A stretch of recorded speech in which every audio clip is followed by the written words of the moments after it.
आपने सुना भी होगा, विश्व इतिहास की अनुपम प्रथम अद्वितीय विशाल कृति श्री 24 समुशरण यदि कहीं विराजमान है तो लघु सम्मेद शिखर सिद्ध क्षेत्र सोनागिर जी में है। जी हाँ, समोशरण कब लगता है ये समोशरण? जब भगवान को केवल ज्ञान की प्राप्ति होती है।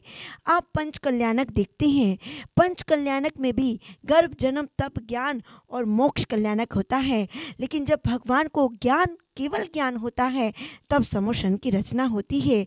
उसमें 8 भूमियाँ होती हैं, 8वीं भूमि पर 12 सभाएं होती हैं, वहीं पर गंध कुटी होती है और उस गंध कुटी के ऊपर सिंहासन होता है रत्नों का, और सिंहासन से 4 अंगुल ऊपर भगवान विराजमान होते हैं और उन भगवान की भी मुख ऐसा अतिशय होता है कि चारों दिशाओं में मुख दिखाई देता है। और वे जब भगवान की दिव्य ध्वनि खिरती है तो ओमकार रूप में खिरती है। ओमकार सर्वांग प्रदेशों से खिरती है। वहाँ पर जब 8वीं भूमि पर सभी 12 सभाएं लगती हैं, उसमें मुनि आरिका श्रावक श्राविका और चारों प्रकार के देव देवियाँ और यहाँ तक कि तिर्यंच भी उसमें विराजमान होती हैं। सभी जीव अपनी अपनी भाषा में समझ जाते हैं, और जब सभी जीव अपनी अपनी भाषा में समझ जाते हैं, उनके संकल्प विकल्प दूर हो जाते हैं और वो अति शीघ्र ही मोक्ष पदवी को प्राप्त कर जाते हैं।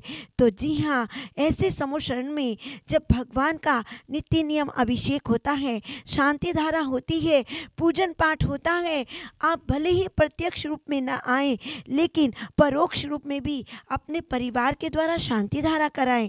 आजकल आप देख रही हैं, विश्व में युद्ध हो रहा है, हर प्राणी दुखी है, हर प्राणी प्रताड़ित है। अपन केवल भगवान से प्रार्थना करके अपने जीवन की और सब जीवों की सुरक्षा की प्रार्थना कर सकते हैं, क्योंकि अपने कहा गया है, सुखी रहे सब जीव जगत के, कोई कभी ना घबरावे। हमें भगवान से अपने लिए भी प्रार्थना करनी है और सब जीवों के कल्याण की भावना करनी है।